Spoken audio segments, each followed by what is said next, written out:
Merci et bonjour à tous. Je m'appelle Ikra Khalid. Je suis députée pour Mississauga Erin Mills in Ontario.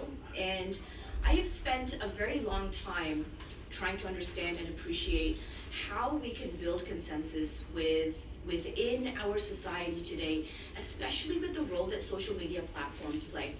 I think I was one of a generation where I saw the internet come in.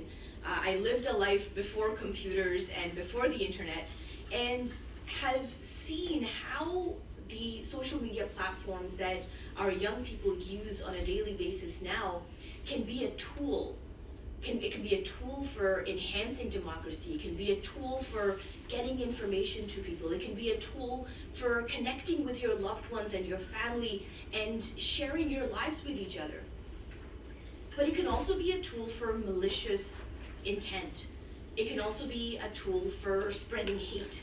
And in fact, Statistics Canada reported in 2022 that more than 7 in 10 young people in Canada have been exposed to online hate and violence. Cyber-related hate crimes increased in Canada by over 130% from 2018 to 2022. And that was again sourced by Statistics Canada. Among the cyber-related hate crimes, the most common types were those that target Black people, which was 17%, motivated by person's sexual orientation, 17%, and Jewish people, 12%. Nearly 1/4 of victims were aged 12 to 17. And we've seen what the impact of cyber hate can lead to, online hate. It leads to people that have died in the Quebec mosque, for example. The London massacre that happened of a family, the Danforth attack.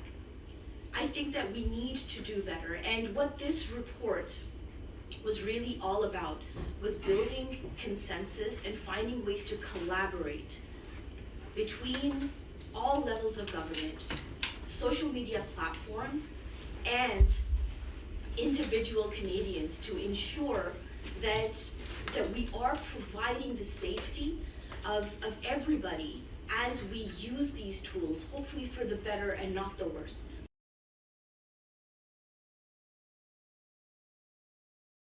So this report tackles a very important issue. How can we exercise better oversight of social media platforms to ensure that the information that Canadians provide to these platforms is protected and it is used appropriately and responsibly, as well as ensure online safety for everyone? The report comes out with some very key recommendations.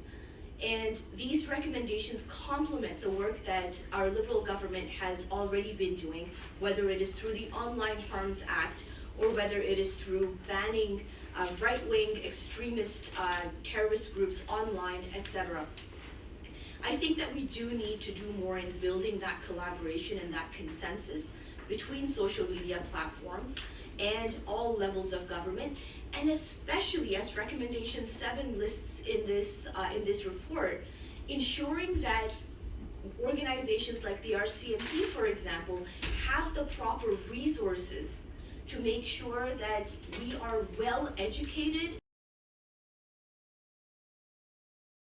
and raise the awareness that is needed to protect ourselves online. Kids often don't know that once they put data out there, once they put a photo out there, once they share their personal information online, that it's really difficult for them to retract that. And I think we need to reevaluate PIPEDA, for example, and our privacy laws to ensure that they have the ability to do that.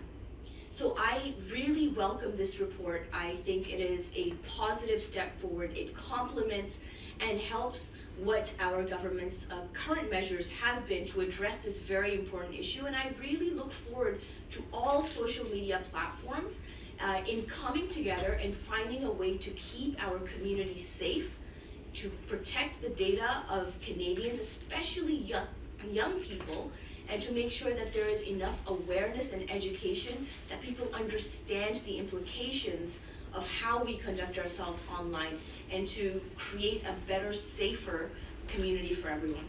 Thank you for your time today, and I'm more than willing to take some questions.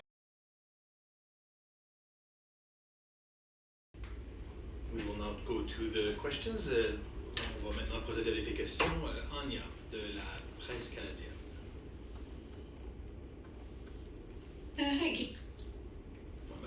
Hang on, sorry, Anya. En anglais.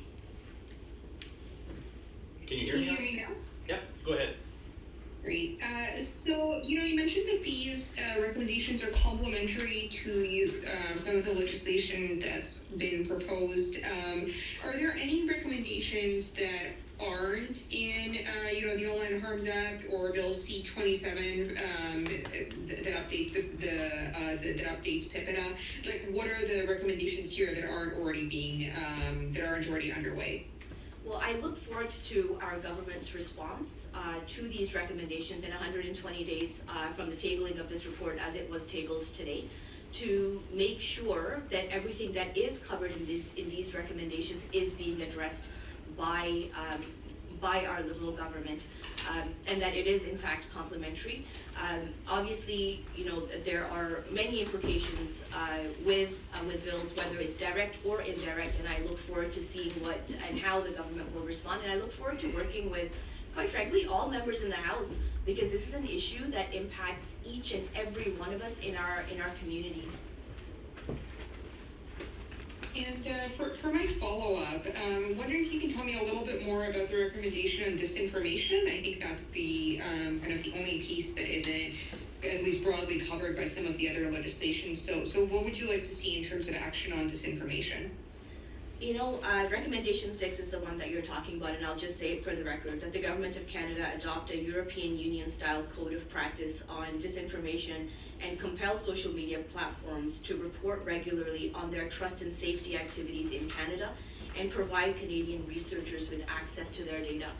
But if we're looking at our everyday lives and how we interact with social media platforms, I think a lot of people go to social media platforms for their news, for their information, and that, for me, puts a duty on social media platforms to be able to provide that correct information, to be able to provide information that is not disinformation, that is not misinformation, that is not malicious in its context. Now, the Ethics Committee continues to work on this issue of misinformation, disinformation, especially as it pertains to parliamentarians, for example, in relation to how online information is shared. So I think this is one of the biggest issues of our time, and one that we really need to focus on, and I'm looking forward to working with not just our Minister of Justice, but with all levels of and all different departments to make sure that we are really combating this issue in a good way.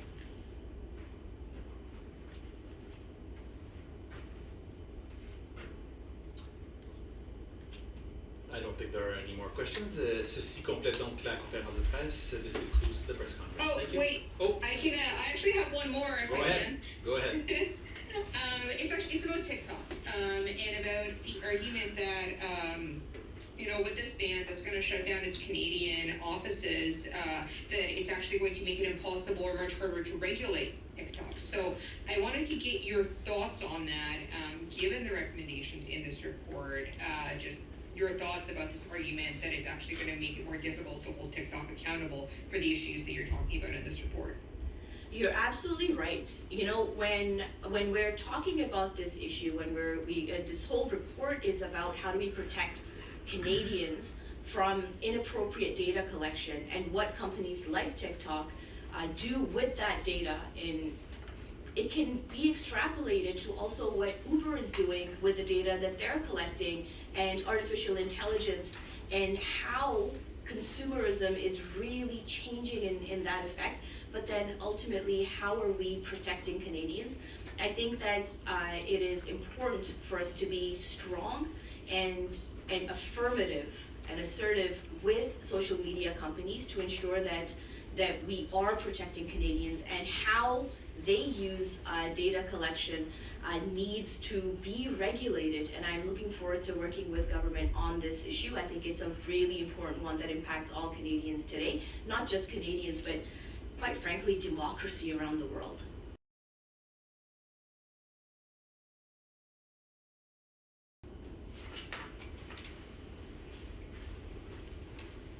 there any other questions, Anya or Fallon? All right. Oh, yes, Anya has another question. Okay, I promise it's the last one, but really just a quick follow-up. But like, isn't what you were talking about, the work that you were just talking about, going to be impossible or much more difficult if TikTok doesn't have anybody in Canada to talk to or work with? Well, I really appreciated, regardless of whether I liked their answers or not, the fact that TikTok did come in into this committee to give their feedback, and I think that there are ways that we can absolutely work with social media companies. Of course, having that jurisdiction, that touch point in Canada is really important, and that's why, you know, one of the things that I've advocated for is not just TikTok, but all social media platforms have a Canadian office. But we need to find ways to make sure that we are, at the first and foremost, protecting Canadians and their safety online. And if that means that we have to, you know, make sure that Canadians' data is not being collected and not being mishandled, then so be it. But I think that we do have a lot of work to do on this.